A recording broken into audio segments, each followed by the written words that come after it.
Bismillahirrahmanirrahim.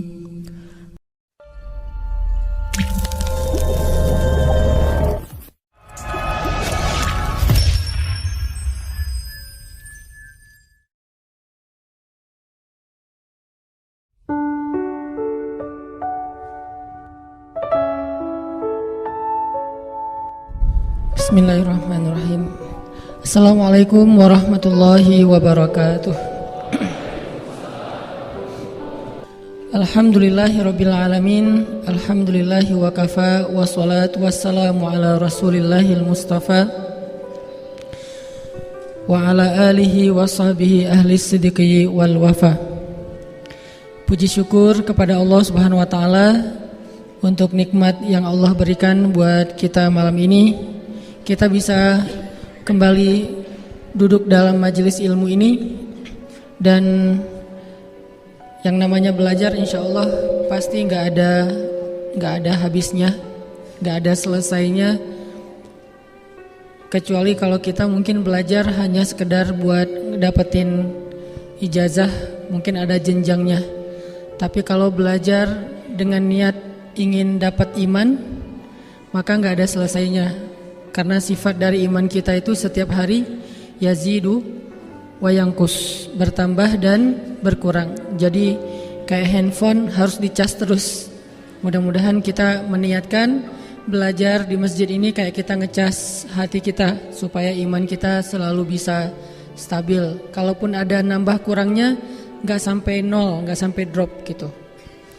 Apalagi kalau misalnya kita merasa bahwa ilmu Islam itu emang luas banget, gak usah ngomongin tentang bab fikih, bab moral aja udah luas banget, apalagi bab fikih, apalagi bab akidah. Akidah itu bisa dibilang ilmu yang tidak akan ada habisnya, karena kita ngebahas tentang kebesaran Allah, tentang nikmat-nikmat Allah. Nah itu gak akan ada selesainya, karena Allah sendiri bilang wa in ta'uddu ni'matallah la tuhsuha. Gak usah dipelajari, dihitung aja tuh gak akan selesai, apalagi dipelajari. Jadi kita niatkan belajar seumur hidup.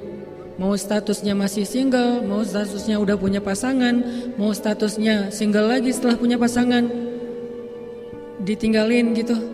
Mau statusnya bertiga sama anak, mau statusnya udah punya cucu, mau statusnya besok mau meninggal, kalau masih bisa belajar maka belajarlah. Sebagaimana Nabi mengatakan, seandainya kamu melihat atau mendengar sangkakala sudah ditiupkan, di tangan kamu ada satu benih biji-bijian yang bisa kamu tanam, tanamlah. Walaupun sangkakalanya trompet kiamat udah ditiup, tapi kalau bisa nanam. Kenapa? Karena bukan soal dia tumbuhnya kapan, berbuahnya kapan, bukan. Soal satu kebaikan yang dia lakukan. Dengan menanam satu benih, berarti dia mendapatkan satu kebaikan. Walaupun gak tumbuh mungkin. Begitu juga belajar insya Allah. Kemudian salawat dan salam teruntuk Rasulullah Sallallahu Alaihi Wasallam. Semoga kita selalu bisa belajar dari beliau, mencintai beliau, sering membaca sirah dan kisah-kisah kehidupan beliau. Kemudian makasih banyak buat teman-teman yang masih istiqomah menghadiri majelis Rabu ini, sharing night. Semoga majelis ini termasuk majelis zikir yang dicari oleh para malaikat. Karena para malaikat Allah utus setiap hari mencari majelis zikir. Terus kalau udah ketemu majelis zikir, malaikat akan nge-mention semua gengnya, yaitu malaikat pencari majelis zikir itu kan punya geng sendiri gitu ya, punya grup lah. Nah kalau udah ada yang ketemu, dia langsung broadcast di grup, gua udah nemu nih majelis zikir yang paling keren. Keren apanya? Pasti isinya juga standar lah, ibu-ibu. Enggak, ini anak muda semua. Jadi kalau ibu-ibu bukan gak keren, cuma udah biasa. Kalau orang tua udah biasa dan memang udah sepatutnya. Tapi kalau anak muda hadiri majelis-majelis ilmu, buat malaikat itu ada nilai plus banget, sehingga di like lebih daripada yang lainnya. Mudah-mudahan ini termasuk salah satu majelis yang malaikat nge-broadcast, yang malaikat akhirnya nge-like, kemudian malaikat pada ngumpul dan kita selalu sadar itu, aware setiap kali kita datang ke majelis ilmu, malaikat ngumpul, lalu malaikat mendoakan kita dengan doa-doa yang baik. Apa yang membuat malaikat kemudian meninggalkan majelis ini?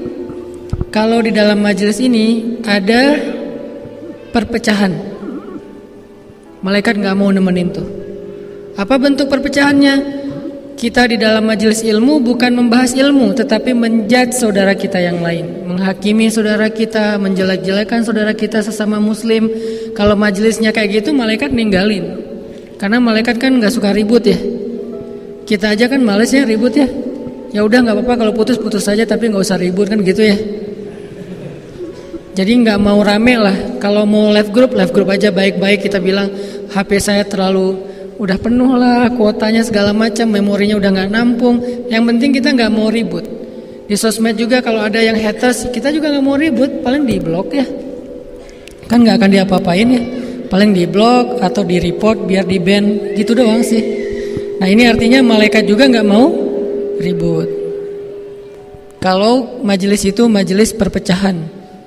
Perpecahan bukan berarti berbeda pendapat. Berbeda pendapat itu jangan diterjemahin berpecah belah ya. Karena berbeda pendapat itu fitrah manusia.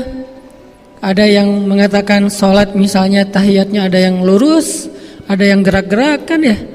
Saya aja sama istri beda-beda. Istri saya juga beda-beda. Saya sama istri salah ngomong. Maaf ya yang masih belum punya. Saya sama istri beda-beda. Istri saya tuh gerak-gerak dia kalau tahiyat. Saya lurus aja. Saya mah orangnya nggak mau heboh gitu. Tapi saya menghargai. Kalau saya jadi imam saya lurus, dia gerak-gerak di belakang. Anak saya yang lucu. Dia ngelihat ayahnya lurus, ibunya gerak-gerak. Akhirnya dia pegangin sama anak saya. Jangan gerak-gerak mah. Jadi beda mazhab itu hal yang wajar. Dan itu bukan perpecahan. Perpecahan justru kalau saya jadi menjat istri saya ahli neraka atau apa, atau sebaliknya, itu baru namanya perpecahan. Tapi kalau berbeda sesama muslim, sesama ahlu sunnah mah itu hal yang sangat wajar. Satu yang bikin malaikat bubar, perpecahan. Kedua, bikin malaikat bubar kalau kita di dalam majelis itu saling meninggikan suara. Saling meninggikan suara itu maksudnya saling marah, teriak, debat gitu. Nah itu malaikat gak suka. Sehingga ayatnya la tarfa'u aswatakum atau inna ankaral aswat la sautul hamir. Sesungguhnya suara yang paling jelek itu adalah suara keledai. Suara keledai itu apa ibaratnya? Suaranya kencang tapi dia nggak punya ilmu. Itu analogi tentang keledai. Karena di surat Al-Jumu'ah itu Allah ngomong keledai adalah hewan yang membawa banyak kitab-kitab, tapi dia nggak ngerti kan ya. Kamatsalil himar yahmilu asfaro, seperti keledai yang bawa banyak lembaran-lembaran ilmu, tapi nggak ngerti apa-apa. Ditambah lagi di surat Luqman, janganlah kalian meninggikan suara, rendahkanlah suara kalian, karena seburuk-buruk suara itu adalah suara keledai. Maksudnya apa? Udah nggak punya ilmu berdebat. Nah ini Allah analogikan kayak suara keledai, saking gak sukanya Allah dengan perdebatan kayak gini. Sehingga kita jaga majelis kita dari itu. Kemudian apa lagi? Di situ ada arafas, ada fusuk, ada jidal. Jidal berdebat tadi. Kalau fusuk itu bertengkar. Berdebat dengan bertengkar bedanya apa? Kalau bertengkar yang dibahas mungkin bukan masalah ilmunya. Kalau berdebat masalah ilmu tapi sama-sama ngotot nih. Nah kalau yang rafas, kata-katanya tidak baik. Kata-kata yang baik itu yang paling tinggi yang ada nama Allahnya, itu pasti baik. Makanya nama paling baik yang ada nama Allahnya, Abdullah, apalagi Abdurrahman, itu kan nama paling baik karena ada kata Allah. Walaupun mungkin kita agak ngeremehin. Kenapa? Nama pasaran. Ini enggak pasaran karena nama ini adalah nama pemilik langit dan bumi. Kalau kita nggak mau ngasih nama anak kita atau kita nggak senang dipanggil dengan nama ini, nggak apa-apa, itu bukan masalah. Tapi jangan meremehkan namanya, karena itu nama yang sangat sempurna. Malah kalau kita misalnya nih, saya mau punya anak misalnya, nanti dikasih nama siapa gitu, yang bukan Abdullah, bukan Abdurrahman, saya sadar, oh berarti iman saya belum semantap Yang lain yang anaknya dikasih nama Abdullah, Abdurrahman, apalagi Abdurrahim atau siapalah kayak gitu-gitu. Sehingga kita kalau misalnya kenalan sama teman, siapa namanya Abdullah, Masya Allah namanya bagus banget gitu ngomongnya. Jangan kalau namanya susah diucapin baru kita bilang bagus. Kita harus belajar pride dengan nama-nama Allah, Asmaullahil Husna, belajar pride. Kalaupun kita nggak make, minimal kita kayak ngerespek orang yang make nama itu. Siapa namanya Abdurrahman, Masya Allah, Subhanallah namanya bagus ya gitu. Walaupun nama kita bukan nama yang kayak gitu, minimal kita menghargai. Nah ini udah bagian dari kata-kata yang paling baik. Setelahnya kata-kata yang ada doa. Muhammad itu kan doa kan, orang yang terpuji. Atau Umar artinya perkasa kayak gitu, atau makmur, atau Aisyah artinya bahagia, atau Amru juga artinya bahagia. Ada banyak nama-nama keren yang isinya doa, bisa bahasa Arab, bisa bahasa Sunda. Asep itu kan juga bagus kan artinya. Atau Cecep gitu kan, Ujang, apalah pokoknya nama-nama keren lah secara makna. Di bawahnya kata-kata yang tidak mengandung kalimat nama Allah, tidak mengandung doa, tapi juga bukan celaan. Ya biasa-biasa aja, kayak saya ngomong ini kan kata-katanya nggak ada, bukan yang kalimat biasa gitu. Tapi kalau kita di dalam majelis zikir kayak gini ngucapin kata-kata yang nggak pantas, keluar kalimat yang nggak pantas di dalam masjid, itu malaikat bubar. Jadi sayang, kita capek-capek datang jauh-jauh. Kalau bercanda boleh nggak Ustaz? Boleh. Nabi juga bercanda dengan sahabat di dalam masjid, selama tidak berdusta dengan candaannya, selama tidak mencela orang lain, selama tidak ada kata-kata rafas atau kalimat yang tidak pantas gitu, elegan, tapi bercanda, tapi elegan. Nah ini masih wajar, karena Allah juga senang dengan hamba-hambanya yang bahagia duduk dalam majelis ilmu, tersenyum. Kadang-kadang kalau nggak tersenyum pun nggak apa-apa, tapi dia dapat sakinah, tunduh ya, sakinah. Wah kenapa ini kok pada tenang? Sakinah. Karena dua tempat dapat sakinah, satu di dalam majelis ilmu, satu lagi mungkin agak susah nih di dalam pelukan istri. Belum pernah ngerasain kan? Maaf ya. Itu sakinah. Dua itu tuh. Kalau saya alhamdulillah sakinah di sini, ntar pulang juga sakinah, alhamdulillah. Kenapa kok teman-teman betah banget di masjid? Karena nggak ada sakinah lain selain di sini. Cuman ada di sini kan? Mau pulang sakinah kemana? Masa ke teman sekos-kosan mau sakinah-sakinahan kan aneh. Jadi alhamdulillah dapat sakinah di sini. Nah ini nggak apa-apa. Yang jelas majelis ilmu tidak akan batal keberkahannya dengan ketawa selama tidak berlebihan, dengan bercanda selama tidak berlebihan, dengan tidur selama nggak sampai ganggu orang di sebelah gitu kan. Ini masih wajar. Tapi kalau udah ada kata-kata yang gak pantas, baik kita yang ngucapin atau ustadznya, ini sayang. Malaikat udah pada bubar, udah gak mau lagi ikut bareng. Kenapa?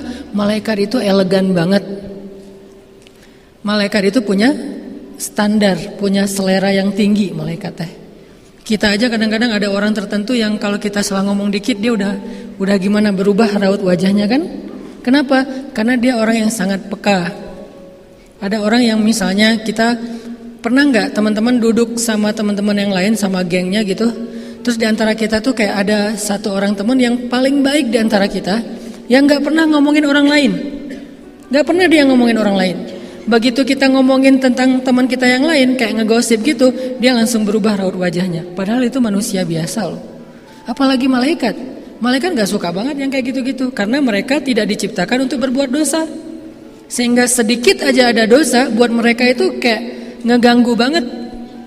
Sama kayak kita misalnya nggak pernah makan pecin kayak gitu-gitu tuh nggak pernah, sedikit aja dikasih itu langsung sakit tenggorokan karena nggak pernah ngerasain yang kayak gitu. Sama kayak anak kecil, ada beberapa orang yang tipenya nggak pernah makan pedas.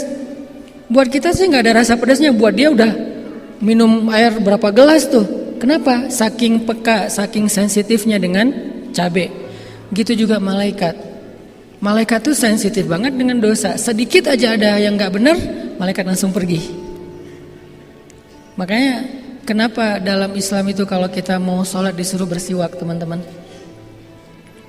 Salah satu hikmah kenapa kita disuruh bersiwak, selain Allah pastinya, malaikat juga gak mau dekat-dekat kalau mulut kita tuh gak dibersihin. Gak harus wangi, karena kalau mulut pakai parfum kan agak pahit ya. Jadi gak usah gitu-gitu amat juga sih. Masa parfum mau ditelan beberapa tetes biar wangi, nggak perlu. Tapi minimal pakai siwak supaya aromanya aroma natural, aroma mulut. Tapi kalau aroma bangun tidur kan beda nih. Ini malaikat nggak suka. Allah lebih lagi karena Allah itu sangat suci, zat yang maha suci. Dan malaikat juga makhluk yang sangat suci, nggak suka yang gitu-gitu. Nggak usah aroma mulut. Malaikat pernah nggak masuk ke rumah Nabi itu gara-gara apa? Ternyata ada bangkai kayak binatang kecil apa cicak atau apa gitu di bawah kasur Nabi, yang Nabi juga nggak tahu. Itu aja malaikat males. Sama kayak kita kalau ada tempat piring, cuman ada sedikit setitik kotoran doang di piring itu, kan kita nggak mau makan dulu kan? Atau gelas kita ada air terus masuk sedikit kotoran yang kita lihat ini apaan sih kok agak-agak mencurigakan, kan males kan minumnya ya. Apalagi malaikat tuh lebih sensitif dari kita, bersihnya tuh bersih beneran. Makanya kalau kita duduk dalam majelis ilmu, terus kita ngeluarin satu kata-kata, apalagi pembicaranya yang tidak ada kalimat yang baik atau minimal jangan sampai nambah dosa gitu. Kalau sampai nambah dosa, malaikat udah bubar.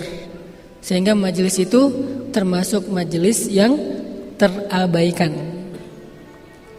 Sayang kita duduk ramai-ramai datang jauh-jauh, ternyata kita nyaman sih. Mungkin candaannya, mungkin apanya bikin kita agak melek gitu, nggak jadi ngantuk. Tapi malaikat nggak ikut ngedoain lagi kan, sayang nih. Kita berharap kan duduk di sini tuh didoain juga sama malaikat. Terus selama 1,5 jam tuh malaikat cuman bilang gini, ya Allah sayangi dia, ampuni dia, sayangi dia, ampuni dia. Terus 1,5 jam, coba. Didoain orang soleh aja, kiai sekali doang, itu udah ngaruh dalam hidup kita. Gimana malaikat yang lebih daripada para kiai.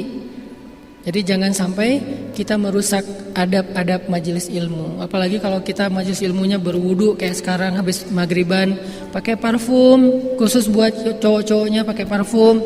Udah gitu bersihkan hati. Wah, malaikat demen banget tuh sama majelis kayak gitu.